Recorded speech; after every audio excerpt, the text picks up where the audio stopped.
The game ain't based on sympathy.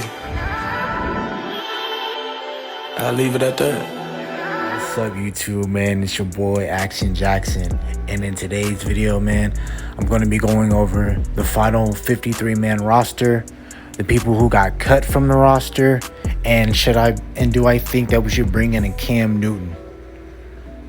Hey, man, let's hop into the video, man. Let's get it. All right, man. So starting out right here, they're showing most of the roster right here. This is all the people that got waived. Shout out to JPA_Cowboys on Instagram. Make sure you guys check them out. They're super info about the Dallas Cowboys, so make sure you guys go check them out. They're a really reliable source. So, as you can tell, the people that got cut, pretty much all predictable. Wide receiver room was super stacked, so we knew that a Brandon Smith, Reggie Davis, Aaron Parker, Osiris Mitchell, Johnny Dixon got cut. Ben DiNucci was so predictable. He got waived. I believe once he clears waivers, he's probably going to be get brought back on the practice squad. Steven Parker, in years past, we were in Tyler Coyle too, talking about safety. We used to cry as Cowboy fans about how we never had a real safety, but now you have Izzy Mukwamu, and then you got DeMonte KZ, you got Malik Hooker, then you got Donovan Wilson. So you're about 4 or 5 deep back there at safety right now. So, it was going to be hard for those guys to even make the roster since we're deep in that right now. Running back, we already knew we carried 2 deep at running back. So, Brandon Knox, Shaquan Hardy, they're not going to make it. The end, we're stacked at there too. And then the thing with Isaac Alarcon, he got waived, but since he's through the international player program, he's still part of the Cowboys roster, so he's safe. Jones, gone. Rondell Carter again, since we're kind of deep and inside interior lineman, we didn't really need a Braylon Jones. And with Rondell Carter, even though he did show out in games in preseason, hopefully we're able to retain him on the practice squad, but all right, so right here, Chauncey Golston, he passed his physical. He's going to be on the IR. So, as you can see, he passed the physical, counts towards the 53, so he'll be part of the 53. Tristan Hill is on the PUP list, still in the 53. He's on, same thing, TJ Vasher's on reserve, so he's safe. And then the COVID-19, Noah Brown's on there, so he's safe on there also, so he's still part of the roster. And then you'll see in a little bit that CeeDee Lamb, they're not going to list him as a final 53. Obviously, he's still in the 53. He's still in the 53. But since they put him in COVID protocol, he's still added to the roster. So, CeeDee Lamb and Noah Brown are still part of the receiving core, guys. So, and then these are the guys that they end up releasing. They're all predictable. Hamilton, that's the guy I kind of wanted to keep. He did cause a fumble last, a couple days ago on Sunday. He's our big one technique, but hopefully that's another guy I wish we just bring back on practice squad. Jeremy Sprinkle, we knew he wasn't going to make the roster. That was a camp body. Eric Smith, same thing, camp body. Knew he was going to get cut. Long snapper, who really cares? Deontay Burton, like I said, I forgot his first name, but I remember his last name was Burton and what number he wore. But I knew he was going to get cut, so that's not really a surprise. Darian Thompson, this releasing should have been happening a while ago, but he's not really going to make any rosters, I don't believe. He might make a roster like the Giants or Raiders because, Giants, you still got Garrett on that staff, and then with the Raiders, always like picking up some Cowboy players, so Darian Thompson might make one of those spots. Garrett Gilbert, it wasn't looking too good for him, in the preseason. He wasn't really showing out and things like that, so, and the only person who's been impressing them in camp was Cooper Rush. So right now I just went over, who got cut and things like that. So right now we're about to go over who made it to the 53. All right. So you got, of course, Dak. Cooper Rush is as our backup for now, possibly.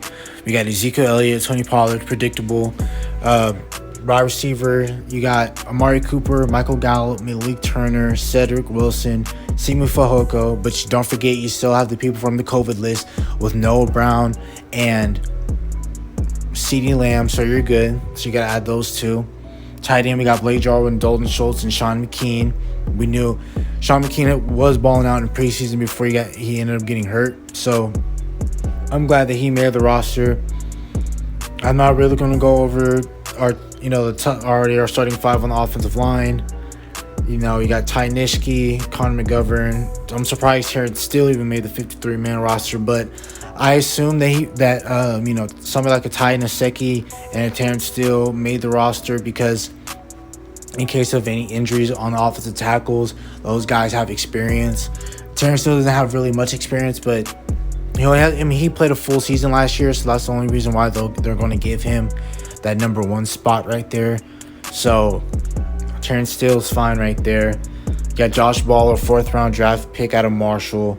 You got Matt Faranoik, I believe his name is. Faranick. And, he's our guard/center combo. Played for Nebraska. Then, of course, we got Brandon Knight. These are all depth for in case our offensive line, But, so now we know officially that they're only going 2 deep at quarterback. I still think that in a minute I'm about to go over, maybe they should probably bring in another quarterback. So, knew we were only going 2 deep at running back. We don't have a fullback in our offense anymore. So, if we was back thank God no more. But if we had a Scott Linehan type offense, we'll have a fullback in here. So, we're going to always be deep at wide receiver no matter what. So, that's good. And we're always going to be deep at O-line because it's not like our O-line is always consistently healthy. So, we always got to be pretty stacked on those issues, stacked at those positions right there on O-line and receiver. D-line, we kept a whole bunch of D-linemen.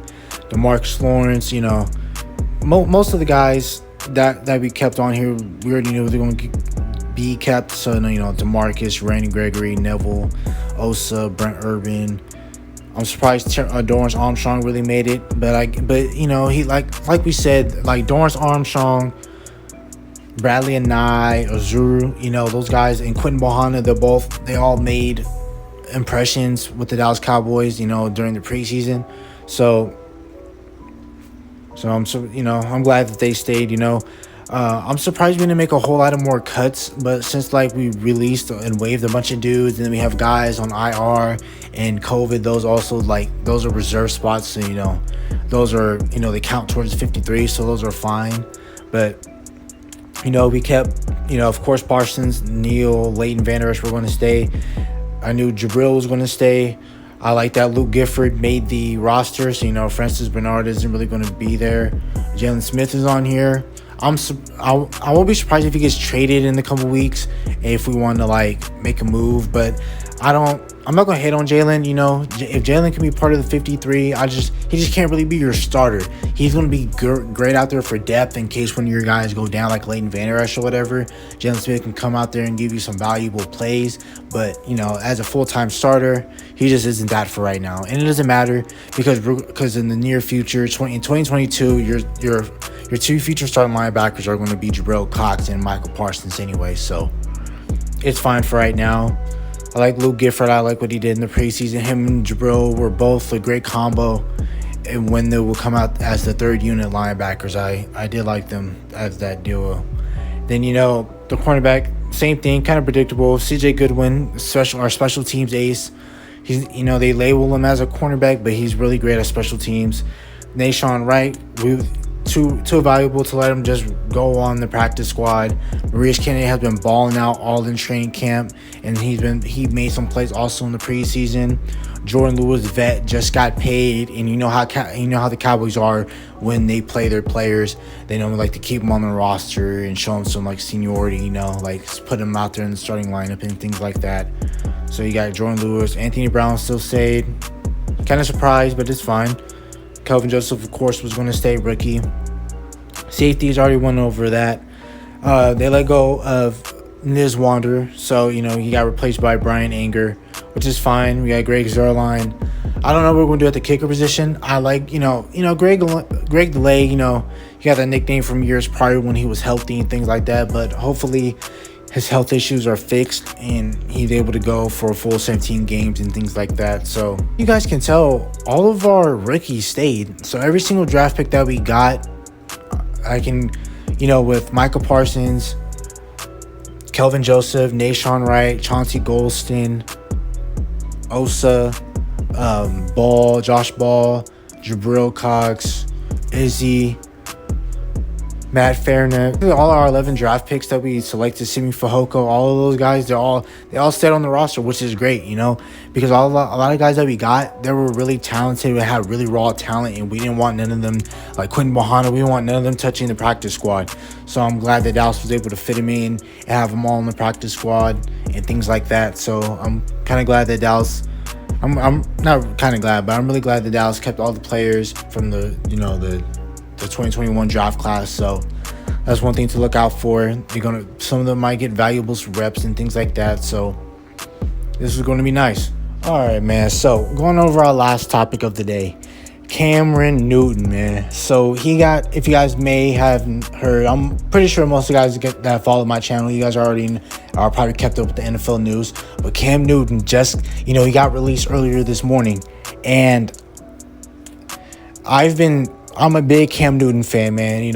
A lot of people, if you watch Cam Newton when he came out in that 2011 draft, I'm pretty sure a lot of people gravitated towards Cam Newton and his amazing run that he had in college at Auburn, his amazing run in Carolina, how he come to the Super Bowl, won MVP, all of that things, right? As you see right here by Josina Anderson, it says Cowboys will do their due diligence on Cameron Newton, and I really hope that they do it, because Cam Newton has a lot of experience in this NFL game. He's been to multiple NFC Championship games. He's won multiple NFC South titles. He's had all the experience in the world. The only thing he doesn't have to his resume is winning a Super Bowl. He wins the Super Bowl. This is, a future Hall of Fame quarterback. So what I'm trying to get at is I believe Cam Newton will be an amazing backup to Dak Prescott, because of the high energy he brings and the experience I just went over. No, is Cam Newton what he used to be, 6-7 years ago? No, he's not. And when he comes to Dallas, he won't be asked to do that. And then plus, as soon as Cam Newton signs pen to paper to the Cowboys, this is the best offensive talent he's ever been surrounded by ever in his entire career. People are going to try to say, what about Steve Smith Sr.? Well, if you ever saw Steve Smith Football Life, it was on NFL Films.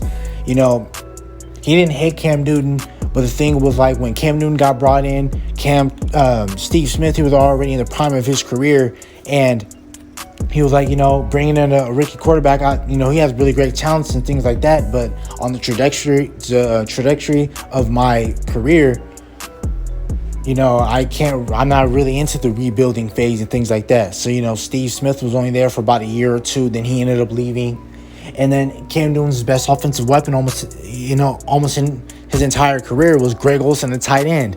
It ain't the 80s and 90s no more where your top number one threat can be your tight end, because you can easily cover up and double up a tight end and things like that. He never once played with a receiver like Amari Cooper, CeeDee Lamb, or Michael Gallup. None of those guys. And you can't even make the argument for Kelvin Benjamin. You already know what he was. He was injury prone and he was just out of shape all the time. So, and then with Cam Newton, with the attitude with Cam Newton, I believe that he still thinks that he can come out there and be a starting quarterback somewhere elsewhere. I believe he can too, but I would go into why I believe he's a starting quarterback, and he can start in some system. And yes, we know he won't be the same quarterback as before, but as long as you build a team around him and use him as for his great assets that he has, Cam Newton can be a reliable asset to you.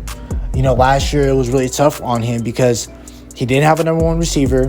Tight ends were trash. A bunch of defensive players were on the COVID list and things like that. So, he had no receivers last year. His best receiver last year was Jacoby Myers.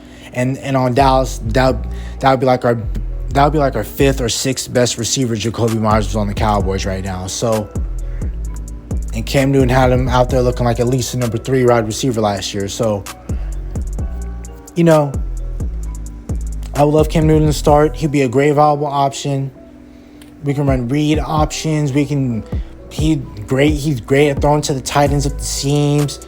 Deep accuracy, can work on it. But I mean, I don't question Cam's accuracy, so I know other people will, but I'm fine with Cam Newton if he comes to Dallas. But the one thing that I know that we will get competition is with Washington. And the only reason why Washington's even linked to Cam Newton is because just for the simple fact that Ron Rivera used to coach him back in Carolina when Carolina was on that run and Cam Newton was a starting quarterback. That's the only reason why Washington's even linked to him. But I felt like Dallas needs to swoop him up before somebody else does. Because if you're Dallas, think about it. Your backup options are getting slimmer and slimmer. You already got beat out by Philly, and they just only gave up a 6th-round pick for Gardner Minshew. I would definitely took Gardner Minshew over Cooper Rush, Gilbert, or DiNucci, definitely. And then right now, you don't want Cam Newton to slip away out of your hands, because I'm telling you right now, if Dak is out for a game or two, I am not trusting Cooper Rush to lead us to victory. You would feel more comfortable in the Cam Newton than you would a Cooper Rush. Not saying Cam Newton, if Dak were to go down forever or through the season, you won't fully trust Cam Newton, but you would trust Cam Newton more than you did with Andy Dalton last season, with now a Cooper Rush or Garrett Gilbert or anything like that. So if I'm Dallas, you swoop up Cam Newton, vet minimum, only for a year or 2 years, however they want to work out that deal. So, like I said, if you're Dallas, you pick up Cam Newton. So that's why you have a viable backup QB option. He'll be better than Cooper Rush. Things like that, man. Basically, with this Cam Newton thing, after I just all explained on why we should get him, the only mere factor that the only thing that's going to hold him back from even coming to Dallas is if he still thinks that he can go out there and start for another NFL team. If he thinks he can start for another NFL team, then he won't come to Dallas. If he's fine with just being a backup, which it's kind of hard to believe, but if he comes and he wants to be a backup for Dallas, I would gladly accept a Cam Newton, man. Thank you guys for tuning in on the video, man. Hope you guys enjoyed it. Leave a thumbs up, comment, share if you guys can. Click that noti bell so that's why every time I post a video, you guys will be notified because you guys can tune in with the Noti Squad, man. So thank you. Have a nice day. Bye.